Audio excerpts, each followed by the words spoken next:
Doctor Sangeeta Negi, professor Rohit Katoch और यहाँ उपस्थित साहित्य परिषद के सभी सदस्य छात्र छात्राओं, आप सभी को मैं आज मुंशी प्रेमचंद जयंती की हार्दिक शुभकामनाएं प्रदान करता हूँ।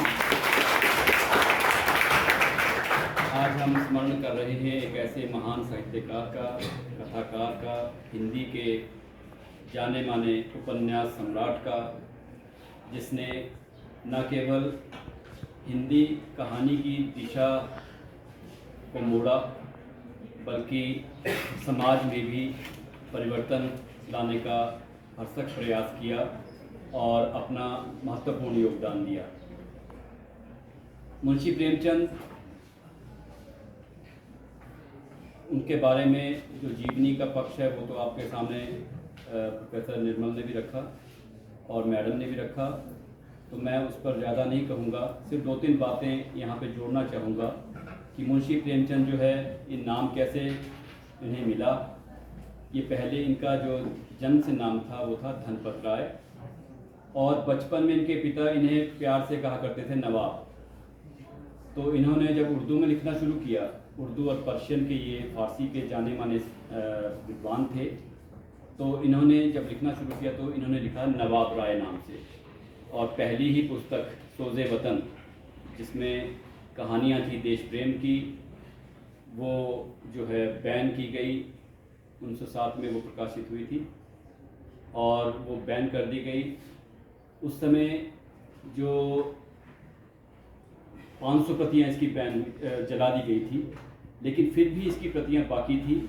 जो उस समय एक पत्रिका निकलती थी उर्दू की, ज़माना, उनके पास वो रखी हुई थी, कुछ और साहित्यकारों के पास थी, और मुंशी प्रेमचंद के अब खुद के पास भी उसकी प्रतियाँ, शेष प्रतियाँ जो हैं वो उपलब्ध थी, और लोग जो है वो मांग कर जो है इस किताब को पढ़ते रहे। तो कहने का अर्थ है कि उस समय जब अंग्रेज़ों की सत्ता थी, उस समय भी ऐसी बगावत के जो स्वर हैं वो उठ रहे थे, और मुंशी प्रेमचंद के साहित्य को पसंद किया जा रहा था, उसे पढ़ा जा रहा था।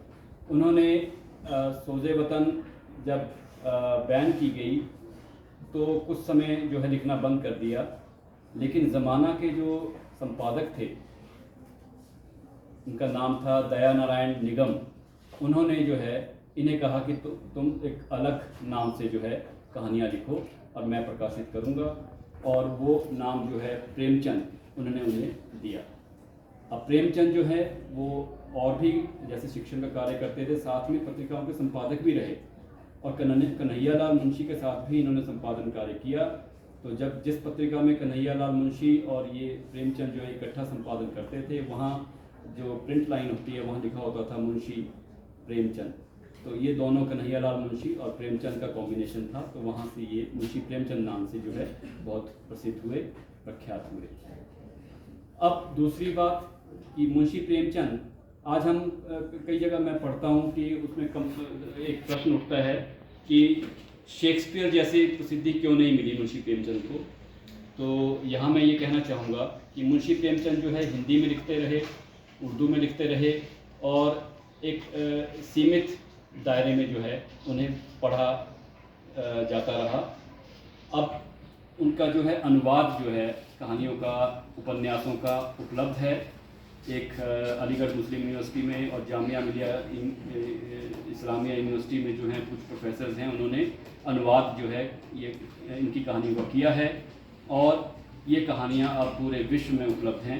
अंग्रेज़ी भाषा में ये अनुवाद हुआ है, और अब ये वर्ल्ड लिटरेचर का, वैश्विक साहित्य का भाग बन गई हैं। तो अब जो है पूरे विश्व में जो है मुंशी प्रेमचंद को पढ़ा जाने लगा है, और मैं समझता हूँ कि शीघ्र ही वे उस दर्जे को भी हासिल करेंगे विश्व स्तर पर जो शेक्सपियर को मिला था, या जो और वैश्विक स्तर के जो साहित्यकार हैं उनको मिला है।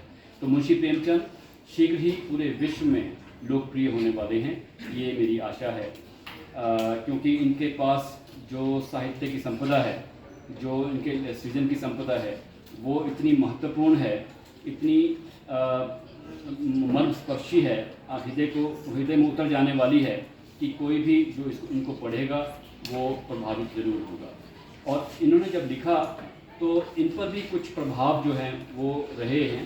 तो एक तो प्रभाव रहा है रूसी साहित्य का, रूसी कथा साहित्य का। रूस की कहानियाँ जो हैं उसमें खासकर इनके मित्र थे गोरकी, उनसे इन्हें ये प्राप्त हुआ। तो वहाँ से थोड़ा प्रभाव मार्क्सवाद का भी आया।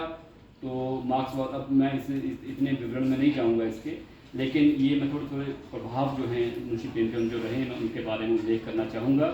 और दूसरा प्रभाव रहा आर्य समाज का। आर्य समाज की जो सुधारवादी आंदोलन था उससे भी ये बहुत प्रभावित हुए। इसीलिए आप देखते हैं कि इनकी कहानियों में बहुत से सामाजिक कुरीतियों को जो है उस पर कटाक्ष मिलता है। इसमें समाज सुधार पे बहुत बात की जाती है, स्त्री शिक्षा पे बात की जाती है, बाल विवाह पर रोक पे का मुद्दा उठाया जाता है, विधवा विवाह का समर्थन किया जाता है। ऐसे बहुत से सामाजिक जो विषमताएं हैं उनको उन्होंने अपना विषय बनाया और उन पर अपनी टिप्पणियाँ भी की। और तीसरा प्रभाव महात्मा गांधी का भी है। जब वो गांधी जी से मिले उनसे भी प्रभावित हुए और गांधीवाद या इस तरह का एक समाजवाद वो भी इनके साहित्य में देखने को हमें मिलता है। तो जब इसमें जो क्रिटिक्स होते हैं, जो आलोचक लोग हैं, समीक्षक लोग हैं, उन्होंने एक टर्म दी है आदर्शोन्मुख यथार्थवाद, जो प्रेमचंद साहित्य में हमें मिलता है। ये एक साहित्यिक शब्दावली में आप इसको पढ़ेंगे, आदर्शोन्मुख समाजवाद क्या होता है, यथार्थवाद क्या होता है। तो इसमें 3 शब्द बड़े महत्वपूर्ण हैं, एक आदर्श, एक यथार्थ और तीसरा आदर्शोन्मुख यथार्थ। अब इसमें आदर्श तो हुआ वो जैसा हम चाहते हैं कि ऐसा होना चाहिए, होता नहीं है लेकिन हम चाहते हैं कि ऐसा होना चाहिए। और यथार्थ क्या है, जो होता है, जो दिख रहा है, जो वास्तविकता है, वास्तविक रूप में जो आप देख रहे हो वो यथार्थ है। जैसा कि मैडम ने कहा, रियलिस्टिक जो पिक्चर है वो सोसाइटी की दी है मुंशी प्रेमचंद ने, तो ये यथार्थ का चित्रण जो है उन्होंने किया है। दूसरा आदर्श, आदर्श वो है कि हम चाहते हैं कि ऐसा नहीं ऐसा होना चाहिए, तो वो भी हमें देखने को मिलता है। आदर्श इसको कई बार रोमानी से भी जोड़ लिया जाता है, रोमांटिसिज्म में। रोमानी मतलब अत्यधिक काल्पनिक या ऐसा जो प्रैक्टिकल नहीं है, इस व्यवहार्य पक्ष उसका जो है वो इतना मजबूत नहीं होता है। तो ये, लेकिन जीवन मूल्य स्थापित करने के लिए आदर्शों का होना बहुत आवश्यक है। और इस कहानी में भी आज जो हमने पंच परमेश्वर कहानी आपके सामने रखी, उस पर आप लोगों ने बहुत अच्छी चर्चा की।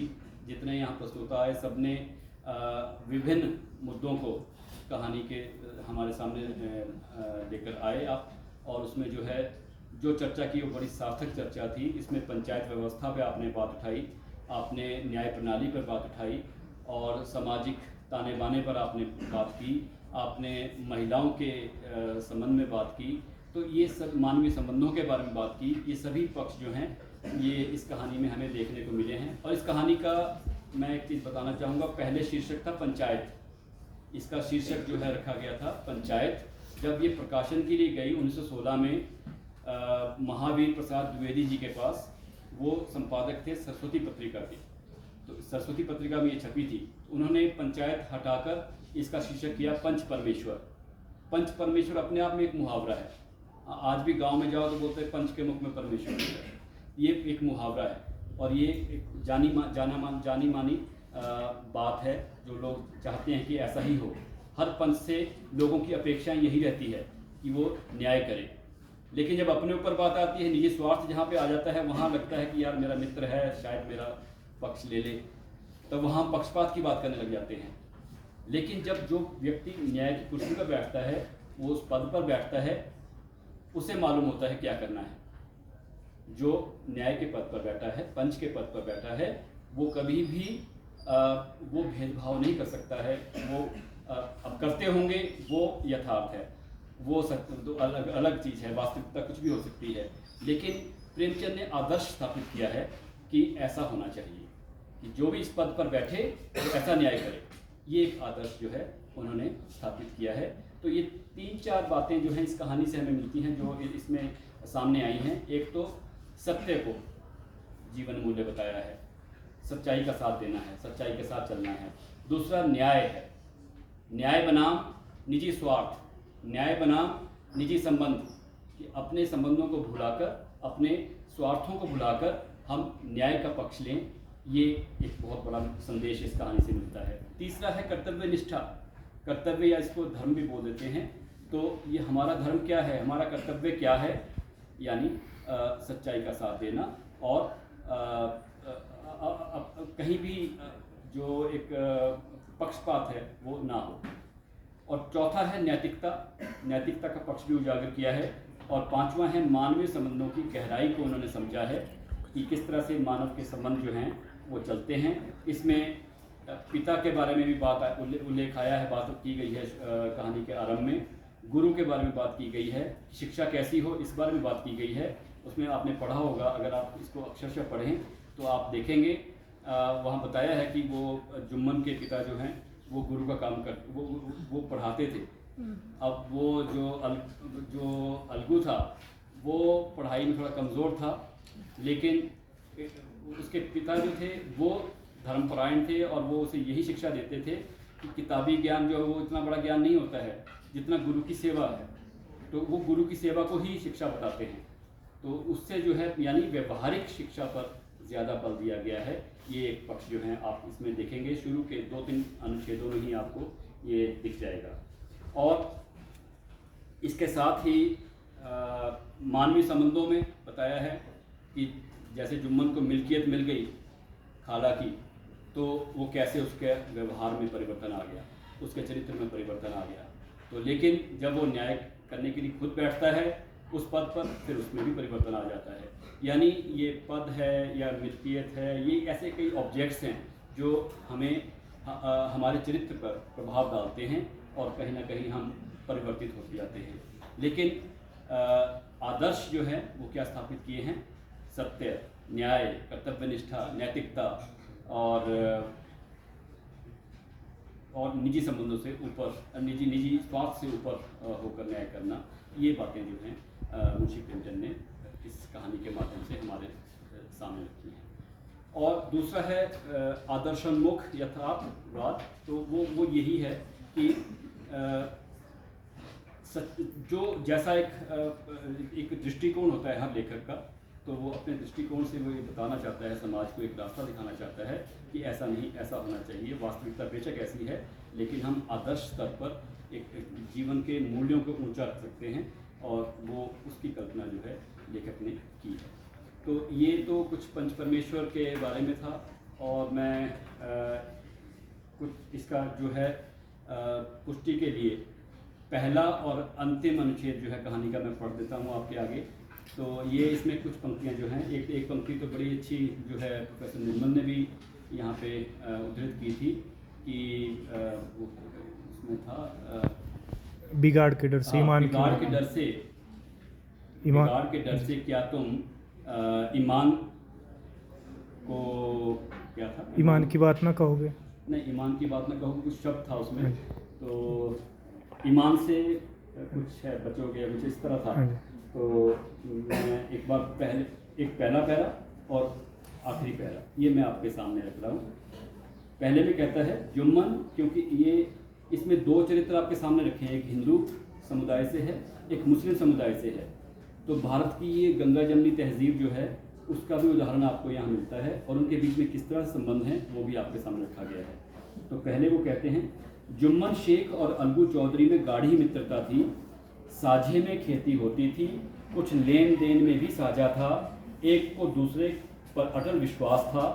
जुम्मन जब हज करने गए थे तब अपना घर अलगू को सौंप गए थे और अलगू जब कभी बाहर जाते तो जुम्मन पर अपना घर छोड़ देते थे।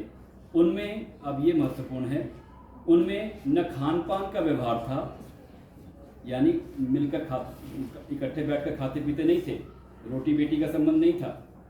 हिंदू मुस्लिम का जो भेद है वो यहाँ बताया है कि उनमें न खान पान का व्यवहार था, न धर्म का नाता, केवल विचार मिलते थे। मित्रता का मूल मंत्र भी यही है कि विचार मिलते हैं तो मैत्री सशक्त है, और विचार नहीं मिलते हैं तो मैत्री टूट जाती है। और आखिर के शब्द देखिए, जब वो न्याय दोनों कर देते हैं अपने अपने स्तर पर, तो वो लेखक लिखते हैं, प्रत्येक मनुष्य जुम्मन की नीति को सराहता था, इसे कहते हैं न्याय। यह मनुष्य का काम नहीं, पंच में परमेश्वर वास करते हैं, यह उन्हीं की महिमा है। पंच के सामने खोटे को कौन खरा कह सकता है। थोड़ी देर बाद जुम्मन अलगू के पास आए और उनके गले लिपट कर बोले, भैया, जब से तुमने मेरी पंचायत की तब से मैं तुम्हारा प्राण घातक शत्रु बन गया था, पर आज मुझे ज्ञात हुआ कि पंच के पद पर बैठकर ना कोई किसी का दोस्त होता है न दुश्मन। न्याय के सिवा उसे और कुछ नहीं सूझता।